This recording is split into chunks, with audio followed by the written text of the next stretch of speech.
Welcome to my RKG classes. बहुत बड़ी breaking news आ गई है आपके लिए। आप देख सकते हो यहाँ पे एफसीआई भर्ती आपकी रिलीज़ हो चुकी है 2025 के लिए। Food inspector, assistant and colour की इसमें वैकेंसी शामिल है। पद आप देख सकते हो 33,566 टोटल पद है इसके अंदर। बहुत बम्पर भर्ती निकली है। एज आपकी यहाँ पे रखी गई है 18 to 35 ईयर तक। और अब हम बात करते हैं कि किस तरीके से आपको इसमें आवेदन करना है, क्या क्या इसमें रिक्वायरमेंट होगी, क्या क्या क्वालिफ़िकेशन होगी, कितनी फ़ीस होगी, कौन कौन से बच्चे इसमें एडमिशन इसको फॉर्म को फिलअप कर सकते हैं, यानी कि कौन से बच्चे हैं जो इसको फॉर्म को फिलअप कर सकते हैं।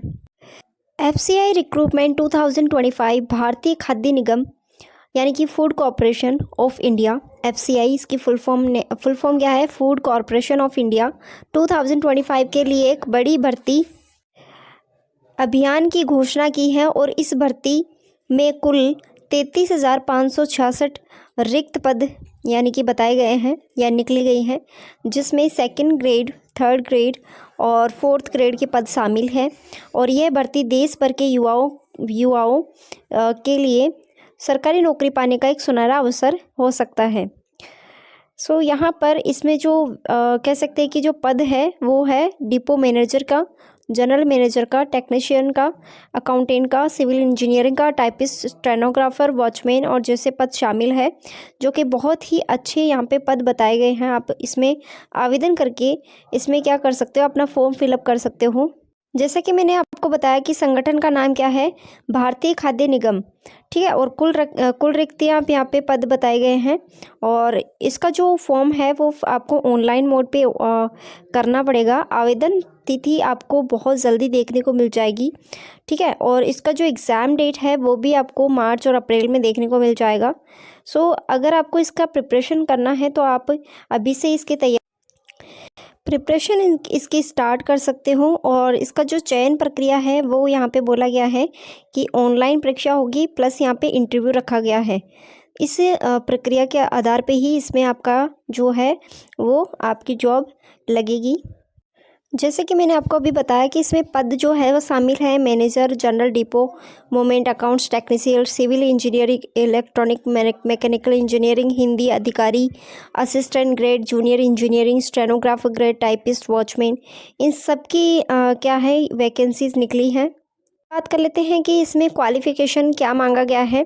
जैसे कि मैनेजर पद के लिए मान्यता प्राप्त विश्वविद्यालय में न्यूनतम 60% अंकों के साथ में आपने स्नातक डिग्री किया हो या फिर CA, ICWA, CS किया हो, तो आपके लिए जो इस पद के लिए है वो आप एलिजिबल हो जाओगे।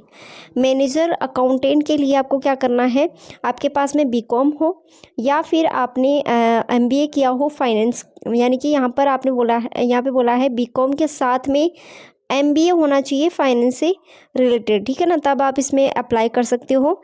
और मैनेजर टेक्नीशियन के लिए आपके पास में एग्रीकल्चर के अंदर आपने BSc किया हुआ हो, फूड साइंस में BTech किया हुआ हो या BE किया हुआ हो, तब आप यहाँ पे टेक्नीशियन यानी मैनेजर आप बन सकते हैं। सिविल इंजीनियरिंग की डिग्री आपके पास में है तो आप सिविल इंजीनियर आप बन सकते हो। टेक्निकल मैकेनिकल इंजीनियरिंग के लिए आप यहाँ पर आपके पास में मैकेनिकल इंजीनियर की डिग्री होना ज़रूरी है। असिस्टेंट ग्रेड थर्ड की बात करें तो यहाँ पे किसी भी विषय में स्नातक आप होना चाहिए। जूनियर इंजीनियरिंग के लिए किसी भी क्षेत्र में डिप्लोमा डिग्री होना चाहिए। स्टेनोग्राफर के लिए आपके पास में टाइपिंग या शॉर्ट हैंड में निर्धारित गति आपके पास में, स्पीड आपके पास में होनी चाहिए टाइपिंग की, ठीक है। तो ये सभी आपके लिए अच्छे से आपको मैंने समझा दिया है कि किस पद के लिए क्या योग्यता होनी चाहिए।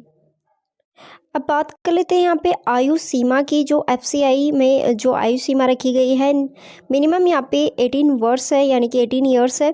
लेकिन मैक्सिमम अगर मैनेजर के पद के लिए बात करें तो 28 वर्ष, और मैनेजर पद के लिए यहाँ पे बात करें तो 35 ईयर्स। असिस्टेंट ग्रेड की बात करें तो यहाँ पे 27, स्टेनो की बात करें यहाँ पे टाइपिस्ट तो 25 ईयर्स।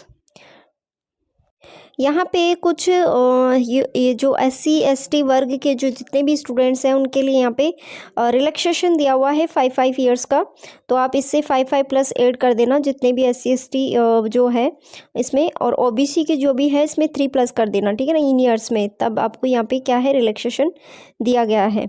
और सामान्य अगर आप PWD से हैं तो आपको 10 वर्ष का, और PWD OBC से है तो 13 ईयर्स का आपको बहुत ज़्यादा यहाँ पे रिलैक्सेशन दिया हुआ है। अब एक व्यक्ति है जो कैसा होना चाहिए, यहाँ पे आवेदक के लिए बताया गया है कि वह भारत का नागरिक होना चाहिए, नेपाल या भूटान का नागरिक भी चल सकता है। 1 जनवरी 1962 से पहले भारत में स्थायी रूप से बसा तिब्बती शरणार्थी और भारतीय मूल में व्यक्ति स्थायी रूप से भारत में बस गया है। तो ये सब क्या है, योग्यता होनी चाहिए उनके पास में, और ये सभी जो है कैंडिडेट की होना चाहिए कि वो भारत का नागरिक हो। अब यहाँ पे जो है एग्ज़ाम का चरण देख लेते हैं हम। CBT मोड पे होगा, यानी कि ऑनलाइन कंप्यूटर टेस्ट पे होगा। यहाँ पे बोला गया है फेज़ 1 और फेज़ 2। फेज़ 1 आपका सभी को पता है, सामान्य योग्यता तर्क परीक्षण आपका किया जाएगा। सेकंड में आपका विशिष्ट ज्ञान वाला परीक्षण होगा, जिसमें विषय आपका जो आप विषय से आपने किया है उस विषय से रिलेटेड आपके क्वेश्चन आएंगे। स्किल टेस्ट होगा, जैसे टाइपिंग टेस्ट, शॉर्ट हैंड होगा कुछ पदों के लिए, जैसे टाइपिंग स्टेनो के लिए, ठीक है ना, इनके लिए है, बाकी अदर के लिए नहीं है। और दस्तावेज़ यहाँ पे आपको पता है कि यहाँ पे दस्तावेज़ आपको क्या क्या ले जाने हैं।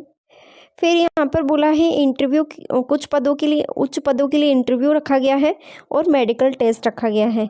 ठीक है, तो ये सभी क्या है, अच्छे से मैंने आपको समझा दिया है कि क्या इसमें प्रोसेस रहने वाली है। बात कर लेते हैं यहाँ पे फेज़ 1 के सभी पदों के लिए कुल पर्सन 100 होंगे, अधिकतम मार्क्स यहाँ पे 100 होगा, यानी कि एक क्वेश्चन का जो है मार्क्स वो 1 रखा गया है यहाँ पे, और आपको 1 आवर का टाइम दिया जाएगा।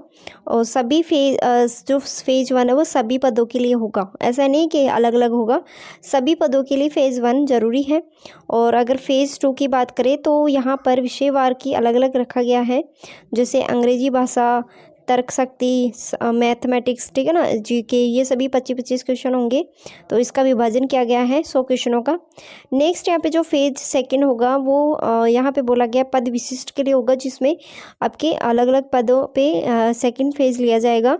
कुल पर्सन पद के अनुसार होंगे, यानी कि अलग अलग पदों के अनुसार अलग अलग क्वेश्चन होंगे, और 2-3 घंटे का आपका समय अवधि होगी जिसमें आपको ये एग्ज़ाम देना है। नेगेटिव मार्किंग यहाँ पे बता दिया गया है कि अगर आप एक क्वेश्चन गलत करोगे तो उसका 1/4 आपका मार्क्स काट लिया जाएगा।